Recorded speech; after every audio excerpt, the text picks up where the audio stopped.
Il y a 8 ans à Sotchi, aujourd'hui à Beijing, le président chinois Xi Jinping et le président russe Vladimir Poutine ont participé aux Jeux olympiques d'hiver organisés par leurs nations respectives.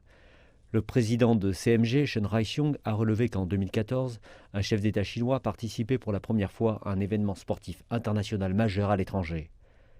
Chen a rappelé que le président Xi avait alors déclaré « Si nos voisins organisent un événement joyeux, il est normal que nous nous y rendions pour les féliciter ».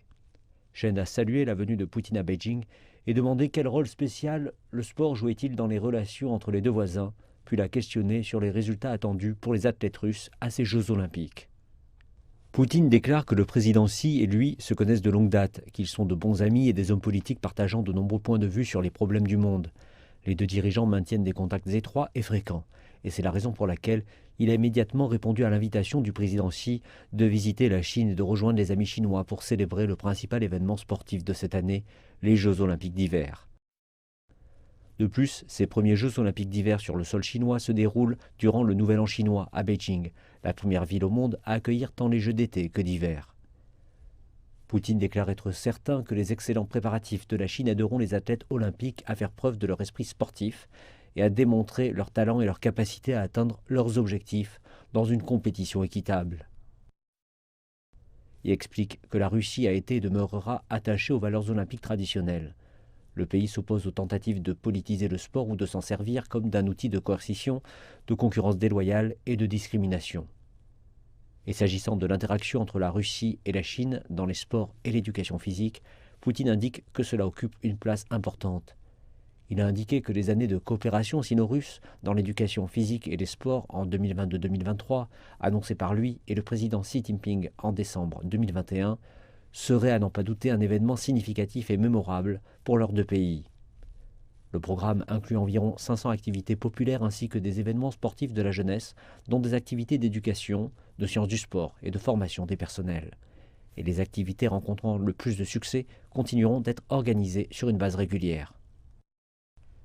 Le président de CMG, Chen Haixiong, l'a également interrogé sur la signification de l'extension, en juin dernier, du traité sino-russe de bon voisinage et de coopération amicale et annoncé par les présidents Xi et Poutine.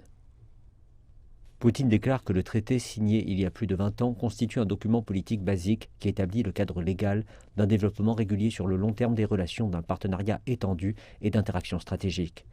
Il a déclaré que c'est la raison pour laquelle lui et le président Xi ont décidé de l'étendre pour 5 années supplémentaires.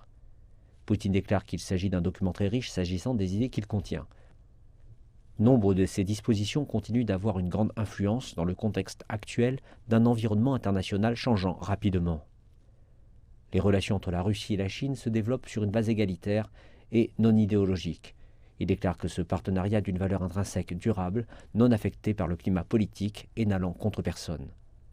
La confiance politique basée sur ce traité autorise les deux pays à établir un cadre de travail multiniveau efficace d'une coopération interétatique, avec les réunions entre les deux dirigeants y jouant un rôle clé. La Chine demeure fermement en tête de liste des partenaires commerciaux de la Russie. Selon les données préliminaires, l'année dernière, même en dépit des restrictions liées à la pandémie, le commerce bilatéral a atteint un record historique, totalisant 140 milliards de dollars. Poutine déclare que la Chine est un partenaire stratégique de la Russie sur la scène internationale. Les approches des deux pays sur la plupart des questions du calendrier international concordent ou sont très proches. Poutine précise que les concepts inclus dans le traité ont permis aux deux parties d'atteindre un niveau de partenariat jamais vu auparavant et à créer les conditions leur permettant d'aller de l'avant ensemble.